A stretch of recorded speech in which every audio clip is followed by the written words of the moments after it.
ഈ ചേച്ചി ഉണ്ടല്ലോ, ഇവരുടെ മോളാണ് ഈ പെങ്കൊച്ച്.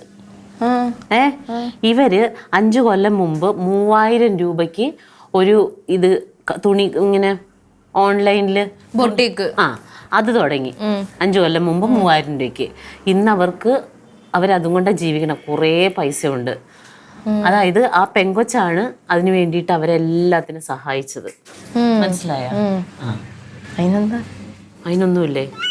നല്ലതല്ലേ, അവര് ജീവിക്കട്ടെ. എനിക്കുണ്ടൊരു മോള്, ഇത് കാണുമ്പോഴെങ്കിലും എന്നോട് ഇത് പറയും, എന്നാ അമ്മയും ചെയ്യമ്മേ എന്ന് പറയൂന്ന് വിചാരിച്ച്. അത് കണ്ടിട്ടും അവക്ക് മനസ്സിലാവണില്ല അവര് ജീവിക്കട്ടെ എന്ന്. ഇത് നമ്മൾ എന്ത് ചെയ്യാനാ ഇതിന്? നിനക്കൊക്കെ എന്നെ ഒന്ന് സപ്പോർട്ട് ചെയ്താൽ ഞാനും ഇതേപോലെ ബിസിനസ് ചെയ്യൂലേ?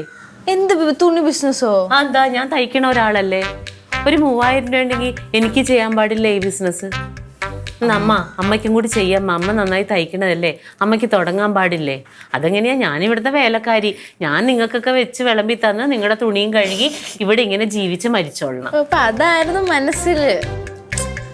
അമ്മ സൂപ്പറായിട്ട് തയ്ക്കും. പക്ഷെ അമ്മ അതിന് പ്രശ്നം എന്തോന്നോ, 5 വർഷം മുമ്പ് ആ ബിസിനസ് തുടങ്ങാൻ വേണ്ടി 3000 രൂപ മതിയായിരുന്നു. പക്ഷെ ഇന്നങ്ങനെയാണോ? ഇന്നൊരു ചുരുങ്ങിയൊരു 15000 രൂപ ഉണ്ടെങ്കിൽ നമുക്ക് സ്റ്റാർട്ട് ചെയ്യാൻ പറ്റുമോ? ആ 15000 രൂപ നമ്മളതിലുണ്ടോ? ഡാഡിയുടെ കയ്യിലുണ്ടോ? ഡാഡിയുടെ കയ്യിലും ഇല്ല. ഇല്ല പിന്നെ ഇനി വീണ്ടും മാമൻ്റെ അടുത്ത് ചോദിച്ചാൽ പറ്റുമായിരിക്കും. പക്ഷെ എന്നാലും ഒന്ന് ആലോചിച്ച് നോക്ക്, നമ്മൾ ഈ പഴയ തയ്യൽ മെഷീനും കൊണ്ട് എന്ത് ചെയ്യാനാണ് നമ്മൾ? മുത്തേ, കാര്യമൊക്കെ കാര്യം. എന്റെ മിഷനെല്ലാം പറഞ്ഞിട്ടുണ്ടെങ്കിലായിരിക്കും